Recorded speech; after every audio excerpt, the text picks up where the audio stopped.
सलाम dear rockers, कैसे हो आप सभी। तो आज हम लेकर आ गए हैं कि ज़ॉम्बी टाइप की मूवी बहुत दिनों के बाद, जिसका नाम है 28 वीक्स लेटर। और ये मूवी दोस्तों 28 डेज लेटर मूवी का सेकंड पार्ट है, यानी कि उसका सीक्वल है। चलिए जानते हैं, और कुछ चीजें कनेक्टेड होंगी तो आपको बता दिया जाएगा। वैसे ज्यादा चीजें नहीं है कनेक्टेड। वह तो कहानी की शुरुआत में हमें वो समय दिखाया जाता है जब रेज वायरस फैलना शुरू हुआ था, यानी कि इस बार हम कुछ और लोगों की कहानियां देखने वाले हैं। इस वक्त रेज वायरस फैलना शुरू हुआ था तब हम डॉन नाम के एक आदमी को देखते हैं जो कि अपनी वाइफ एलिस के साथ खाना बना रहा होता है। दोनों इस घर में काफी समय से छुपे हुए रह रहे हैं, क्योंकि बाहर तो चारों तरफ वायरस फैल चुका है और ज़ॉम्बीज़ भरे पड़े हैं। तो यहाँ इन दोनों के साथ घर में 4 और लोग रहते हैं, जिसमें जैकब नाम का एक लड़का, किम नाम की एक लड़की और साथ ही बूढ़े कपल भी है। अभी फिलहाल डॉन एलिस से बात कर रहा होता है, जिसमें हमें पता चलता है कि किसी हॉलिडे ट्रिप की वजह से डॉन एलिस ने अपने बच्चों को पिछले महीने फ्रांस भेज दिया था और ये वायरस सिर्फ ब्रिटेन में फैला हुआ है, जिससे फॉर्चुनेटली आज डॉन और एलिस के बच्चे सेफ हैं और ये दोनों खतरे में हैं। यही सोचकर दोनों इमोशनल भी हो जाते हैं। अब जितने भी ये लोग घर पर है ना, सभी खाने के लिए बैठते हैं और सभी 6 लोग टेबल पर आ जाते हैं, जहाँ पर हम गौर करते हैं कि हर तरफ कैंडल्स जल रही है और दिखने में ऐसा लग रहा है कि रात का समय है, क्योंकि चारों तरफ अजीब सी शांति फैली हुई है।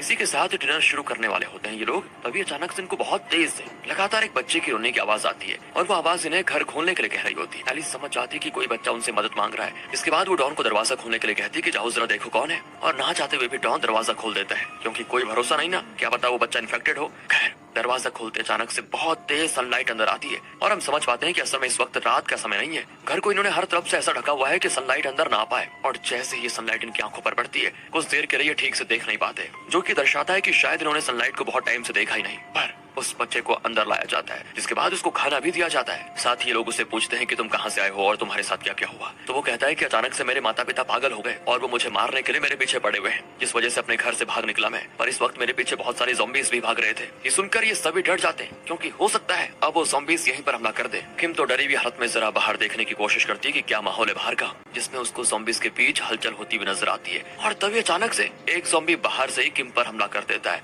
वो किम का हाथ पकड़ लेता है और उसका हाथ बाहर खींचकर उसको कई बार काट भी लेता है। किम चिल्लाती भी है पर वो ज़ॉम्बी से हाथ नहीं छुड़ा पाती। ये देखकर ये सभी लोग किम की मदद करने जाते हैं, पर अनफॉर्चुनेटली वो ज़ॉम्बी लकड़ियां तोड़कर घर के अंदर आ जाता है और किम पर पूरी तरह हमला कर देता है। इतना होने की देरी थी कि चारों तरफ से ज़ॉम्बीज़ लकड़ियां तोड़ कर घर के अंदर आ जाते हैं, क्योंकि उस घर का ज्यादातर हिस्सा लकड़ी से बना हुआ था। ये देखकर डॉन, एलिस और वो बच्चा एक तरफ भागते हैं, वहीं वो ओल्ड कपल और जैकब दूसरी तरफ स्टोर रूम की तरफ भागते हैं, जहाँ स्टोर रूम में तेजी से ना भागने की वजह से वो बूढ़े कपल ज़ॉम्बीज़ का शिकार बन जाते हैं। वहीं किम तो पहले मर चुकी थी। दूसरी तरफ एलिस, डॉन और वो बच्चा एक कमरे में होते हैं और लगता है उस कमरे में भी ज़ॉम्बीज़ भरने वाले हैं। तो डॉन एलिस को अपने पास बुलाता है और उस बच्चे को वहीं छोड़ देने के लिए कह देता है, पर एलिस उल्टा डॉन को अपने पास आने के लिए कहती है ताकि डॉन उस बच्चे को भी बचा सके। पर डॉन को भी खतरा है, पर डॉन को लगता है कि अगर मैं इसको बचाने जाऊंगा तो कहीं मैं भी न मारा जाऊं। इसी वजह से वो विंडो के बाहर कूद जाता है और घर से बाहर भागने की कोशिश करता है। वहीं पीछे से एलिस डॉन को आवाज देते हुए उससे मदद मांग रही होती है और अचानक से एलिस की आवाजें आना हो जाती है बंद,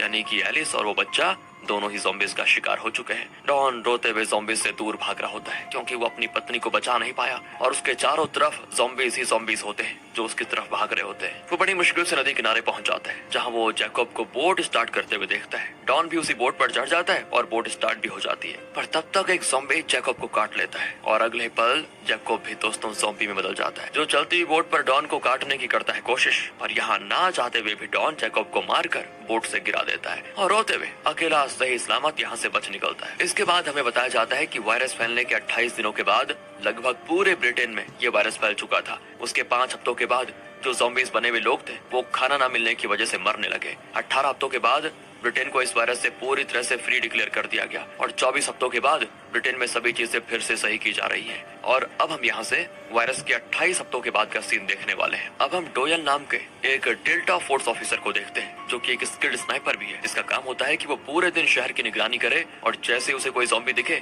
वो तभी उसको मार दे। डोयल की तरह कई सारे ऑफिसर शहर में हर वक्त निगरानी करते हुए रहते हैं और फिर हमें पता चलता है कि नाटो ने ब्रिटेन पर कंट्रोल कर लिया है और अब अमेरिकन आर्मी ब्रिटेन को संभाल रही है। इसी के साथ लोगों को वापस ब्रिटेन लाया जा रहा है, क्योंकि अब ज़ॉम्बीज़ ना के बराबर ही बचे हुए हैं और इस तरह लोगों को बुलाकर फिर से नॉर्मल लाइफ शुरू करने की कोशिश की जा रही है। और जिस शहर में सभी को रखा जा रहा है ना, उसका नाम है डिस्ट्रिक्ट 1, जो कि हर तरफ से सेफ और सिक्योर जगह है रहने के लिए। मतलब इसके बाद हम स्कारलेट नाम की एक अमेरिकन डॉक्टर को देखते हैं, जो हाल ही में डिस्ट्रिक्ट 1 में आई होती है, क्योंकि अब लोग डिस्ट्रिक्ट 1 में आने लगे हैं क्योंकि वो सेफ है ना। और इस डॉक्टर का काम लोगों की हेल्थ चेक करने का है। स्कारलेट के साथ कई डॉक्टर्स भी आ जाते हैं वहाँ पर। आगे हम देखते हैं कि डॉन के बच्चे टैमी और एंडी भी फ्रांस से लौट आए हैं और उनके साथ कई ऐसे लोग हैं जो यहाँ पर बचने के लिए आ चुके हैं। कहाँ? डिस्ट्रिक्ट 1 में। तो इन सभी लोगों को सबसे पहले चेकअप के लिए भेजा जाता है, जिस दौरान इनको ये भी पता चलता है कि ब्रिटेन में क्या क्या हुआ था इतने टाइम तक, कैसे लोग मारे गए, कैसे वो ज़ॉम्बी में बदल गए,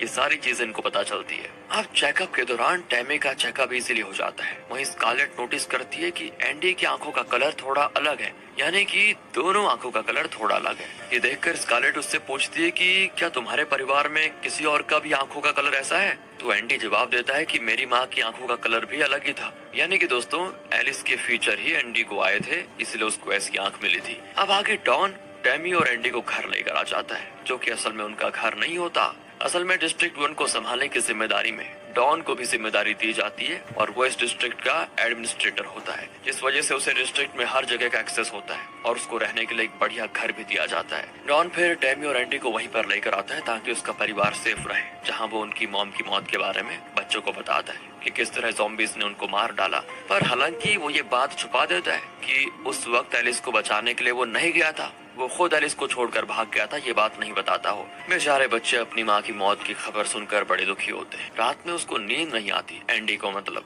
उसे अपनी मॉम का चेहरा भी ठीक से याद नहीं आ रहा होता है, क्योंकि काफी टाइम हो गया था देखे हुए, जिस वजह से अगली सुबह एंडी और टैमी अपने पुराने घर जाने का फैसला करते हैं, जो कि यहाँ से पास ही में होता है। पर हाँ, वो डिस्ट्रिक्ट 1 के बाहर है और सेफ एरिया में नहीं आता वो। अब सुबह डॉन के अपने काम पर जाने के बाद टैमी और एंडी अपने पुराने घर की तरफ जाने लगते हैं और इस दौरान वो कर देते हैं सेफ एरिया को क्रॉस और चले जाते हैं डेंजर जोन में। और ये होते हुए डोएल उनको देख लेता है। दोनों फिर अपने पुराने घर पर पहुंच जाते हैं, जिसकी हालत बहुत ही बुरी होती है और वहीं से दोनों अपनी फैमिली और मॉम की फोटोज और पुरानी चीजें लेने लगते हैं कि तभी एंडी को ऊपर के कमरे से कोई आवाज आती है और जैसे ही वो ऊपर के कमरे में जाता है, उससे शॉकिंगली अपनी मॉम एलिस जिंदा मिलती है। एलिस अभी भी जिंदा है दोस्तों और वो पूरी तरह से शॉक स्टेट में होती है। अब एलिस को देखकर एंडी उनको गले लगा लेता है, पर एलिस ज़ॉम्बी से कैसे बच पाई ये हमें आगे पता चलेगा। वहीं पर आर्मी के ऑफिसर्स भी आ जाते हैं और जैसे ही एंडी और टॉमी घर से बाहर निकलते ना, उन्हें सामने ऑफिसर्स खड़े मिलते हैं, जो कि उन्हें वापस सेफ जोन ले जाने के लिए आए हुए थे। और तभी ऑफिसर्स को भी घर के अंदर एलिस जिंदा दिखती है। सीन यहाँ से शिफ्ट होता है और हम एलिस को क्वारंटाइन रूम में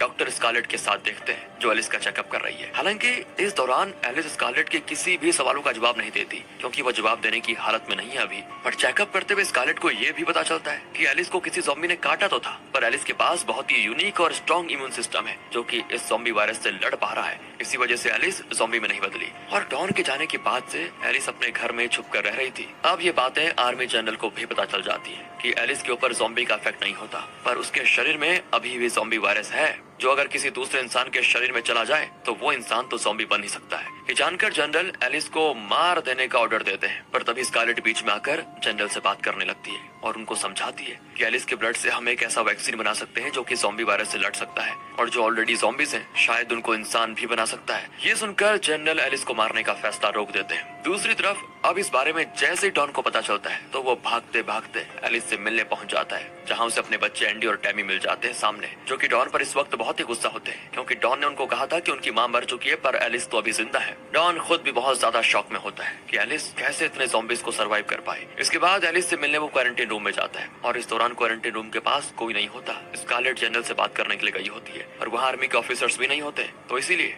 डॉन को एलिस के पास जाने से कोई नहीं रोक पाता। आगे डॉन एलिस को देखकर पहले तो बहुत रोता है, फिर उससे माफी मांगता है कि मैंने उस दिन तुम्हें अकेले छोड़ दिया और बस खुद की जान बचाने की सोची और भाग गया। काफी देर तक इस तरह की बातें करने के बाद एलिस भी डॉन को माफ कर देती है और फिर डॉन एलिस को किस भी करता है। यही होती है डॉन की सबसे बड़ी गलती। एलिस ज़ॉम्बी नहीं बनी होती है, पर वो इन्फेक्टेड तो है, यानी कि उसके शरीर में अभी भी वायरस घूम रहा है और यही वायरस किस करते हुए एलिस के सलाइवा से डॉन के शरीर में चला जाता है और अगले कुछ पलों में डॉन एक ज़ॉम्बी में बदलने लगता है। वो बहुत ही ज्यादा अग्रेसिव हो जाता है, तोड़ फोड़ करने लगता है, जिसको देखकर एलिस भी बहुत ज्यादा डर जाती है कि अब क्या होगा। फिर डॉन, जो कि अब पूरी तरह से ज़ॉम्बी बन चुका है दोस्तों, वो एलिस पर बेरहमी से हमला कर देता है। एलिस को इतनी बुरी तरह मारता है ना कि उसके शरीर को पागलों की तरह काटने भी लगता है और इतने दर्दनाक हमलों के बाद वो फाइनली एलिस को मार डालता है। है। इसके बाद डॉन ज़ॉम्बी बनकर आता है बाहर और आर्मी के ऑफिसर्स पर भी हमला कर देता है, जिससे अब कई ऑफिसर्स भी ज़ॉम्बी में बदल जाते हैं और फिर वो ज़ॉम्बीज आगे और लोगों को करते हैं इन्फेक्ट। और इस तरह फिर से ज़ॉम्बी ये साइकिल शुरू कर देते हैं, एक को काटा उसने दूसरे को तीसरे को। इस वजह से सभी यहाँ से फिर अपनी जान बचाकर भागते हैं। स्कारलेट तो टैमी को लेकर भागने लगती है और इसी दौरान एंडी अपने डैड डॉन को देखता है जो कि अपने बच्चे पर हमला करने आता है और उस डक्ट के नीचे से एंडी को लगातार लोगों के चिल्लाने की आवाज आती है।